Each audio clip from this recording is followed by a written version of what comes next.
नमस्कार दोस्तों। वीडियो का शीर्षक तो आप सभी लोगों ने देख लिया होगा कि वीडियो का शीर्षक क्या है, और आप लोग ये भी समझ चुके होंगे कि अब हम कहाँ की यात्रा पर निकल रहे हैं। ये यात्रा पर जाते हुए रास्ते में माँ धारी देवी का सुंदर और भव्य मंदिर। दोस्तों, आज हम जा रहे हैं बंडीधुरा।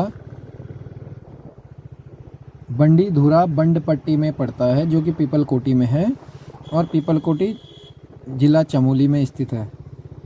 बंडीधुरा शिलाखर्क जाने के लिए दोस्तों पीपलकोटी से 2 किलोमीटर पहले गडोरा के पास एक पुल पड़ता है। पुल पार करने के बाद मुख्य राजमार्ग से लगभग 4 से 5 किलोमीटर की दूरी पर स्थित है सल्ला गांव, जो कि इस रोड पर अंतिम गांव है।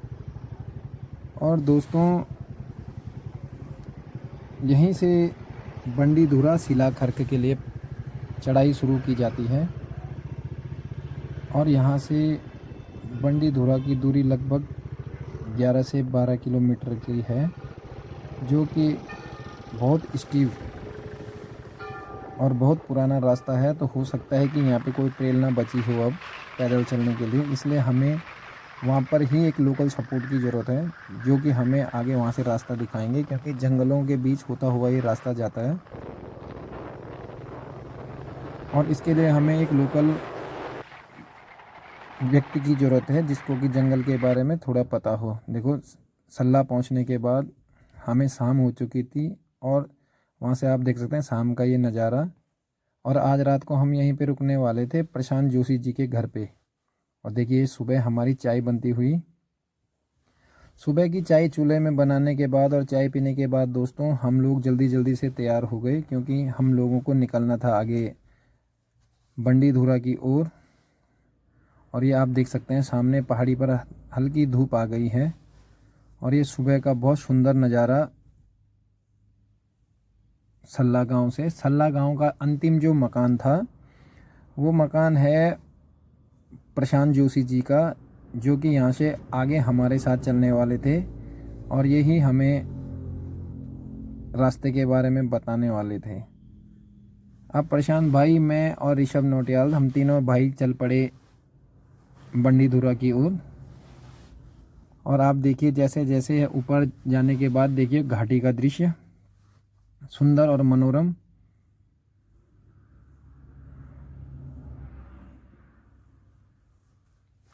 ये रास्ता भी बहुत स्टीव है और बिल्कुल पगडंडी।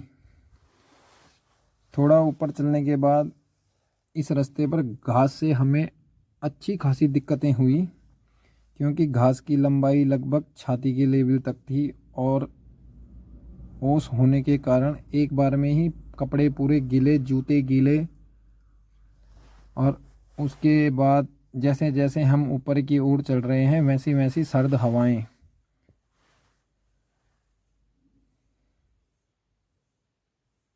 दूसरी जो सबसे महत्वपूर्ण बात है जो इस ट्रैक को बेहद खतरनाक बनाती है, वो है इस पूरे रास्ते पर कहीं पीने का पानी नहीं है। पीने का पानी आपको अपने साथ कैरी करके ले जाना है, और खाने का सामान। अगर आप पैदल चलने में ठीक ठाक सक्षम हैं तो आप लोग सुबह जाकर शाम को नीचे आ सकते हैं, अन्यथा आपको अपने साथ पोर्टर भी करना होगा, जो आपके साथ आपका सामान कैरी करे। खाने पीने का सामान, राशन, टेंट, स्लीपिंग बैग, क्योंकि खुद से आदमी इतना सामान यहाँ पे नहीं ले जा सकता है, क्योंकि एक आदमी को अपने साथ यहाँ पे जाने के लिए लगभग 5 से 7 लीटर तो पानी चाहिए, क्योंकि रास्ता आप लोग देख रहे होंगे कितना स्टीप, कितना पतला, और कैसे झाड़ियों के बीच से होता हुआ गुजर रहा है ये रास्ता। थोड़ा और ऊपर पहुँचने के बाद सामने देखिए गोपेश्वर का सुंदर नज़ारा। सामने ये गोपेश्वर शहर दिखता हुआ।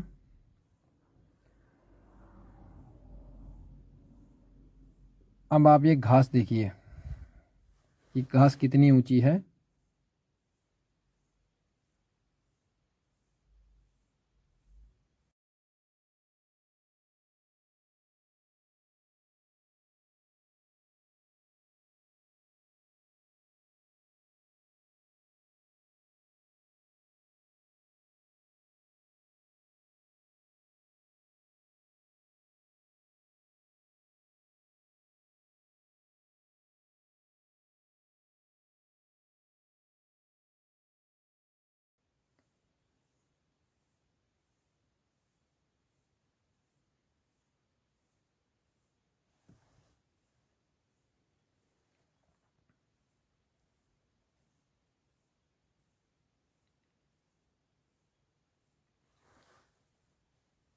बंडीधुरा की अगर बात करें तो बंडीधुरा के बारे में जो हमने गांव में बुजुर्ग लोगों से पता किया था, तो उनका मानना है कि बंडीधुरा से लगभग 2 से 2.5 किलोमीटर और चलने के बाद एक जगह पड़ती है शिलाखर्क, जिसे कि गांव के लोगों के द्वारा शिलाखर्क और वैसे शिलाधार कहा जाता है, जहां पर कि लोगों का मानना है कि भगवान बद्रीनारायण का मंदिर पहले यहीं बनने वाला था और विश्वकर्मा जी के द्वारा सुंदर पत्थरों की कटाई भी यहाँ की गई है, जो पत्थर आज भी यहाँ मौजूद हैं।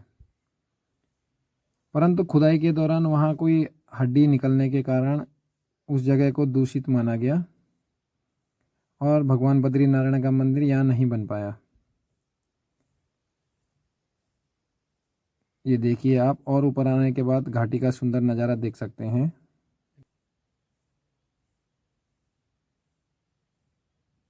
ये देखिए, अब हम और ऊंचाई की तरफ चले गए। बंडीधुरा का जो समुद्र तल से ऊंचाई है वो है लगभग 3600 मीटर के करीबन।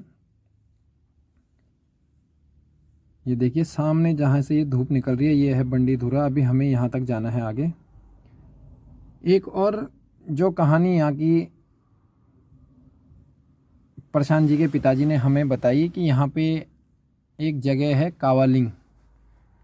कावालिंग एक ऐसी शिला है जो कि चट्टान के ऊपर अटकी हुई है, क्योंकि ये इतनी हाइट में होने के कारण यहाँ पत्थर तो नहीं है, पर वो कावालिंग जिसको ये बता रहे हैं वो एक लिंग की तरह है और इसे भगवान शंकर का स्वरूप माना गया है। और हमारे जोशी जी का कहना ये है कि कावालिंग की पूजा लैंसडाउन से होती है। शिलाखर्क के बारे में हम बात कर रहे थे, तो शिलाखर्क बंडीधुरा एक ऐसा टॉप है जहाँ से एक साइड देखोगे तो रामणी, धुर्मीताल, मतलब घाट वैली पूरी दिखती है। एक तरफ आपकी पीपलकोटी वाला पूरा बंड पट्टी जो हो गई, बंड पट्टी का पूरा इलाका, और उसी के बगल में नजमुल्ला घाटी। उत्तर की ओर अगर आप लोग देखते हैं तो आपको सामने हिमालय के सुंदर दृश्य देखने को मिलेंगे और सामने दिखेंगे क्वारी पास, लॉर्ड कर्जन ट्रेल वाला जो एरिया है वो, और शिलाधार भी उत्तर की ओर ही स्थित है। सामने हाथी घोड़ी पर्वत, इधर से त्रिशूल वगैरह का भी सुंदर व्यू है। इधर से पाखी गांव, ये सभी चीज़ें यहाँ से बहुत अच्छी दिखने वाली हैं।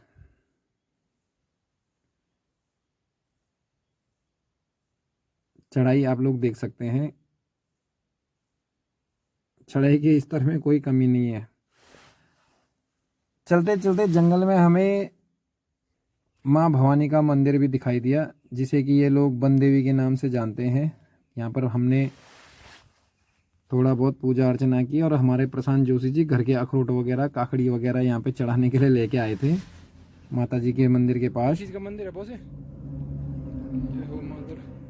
ये सब कुछ चढ़ाने के बाद और यहाँ पे थोड़ा पूजा अर्चना करने के बाद फिर हम लोग निकल गए बंडीधुरा की ओर। बंदेवी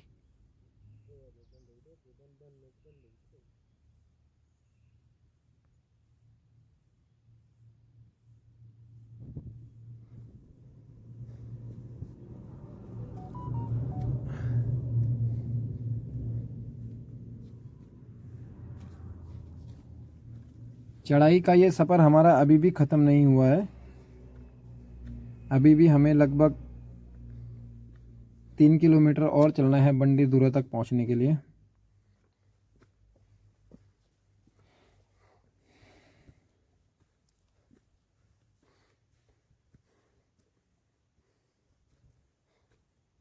ये आप देख सकते हैं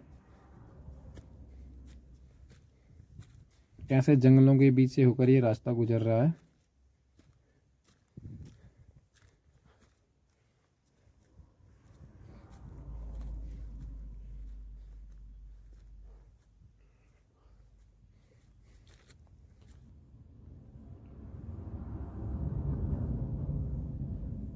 ये देखिए दोस्तों, बंडीधुरा पहुंचने के बाद ये थे नज़ारे। सामने ये क्वारी पास वाला इलाका दिख रहा है, अगर आप इसे गौर से देखें।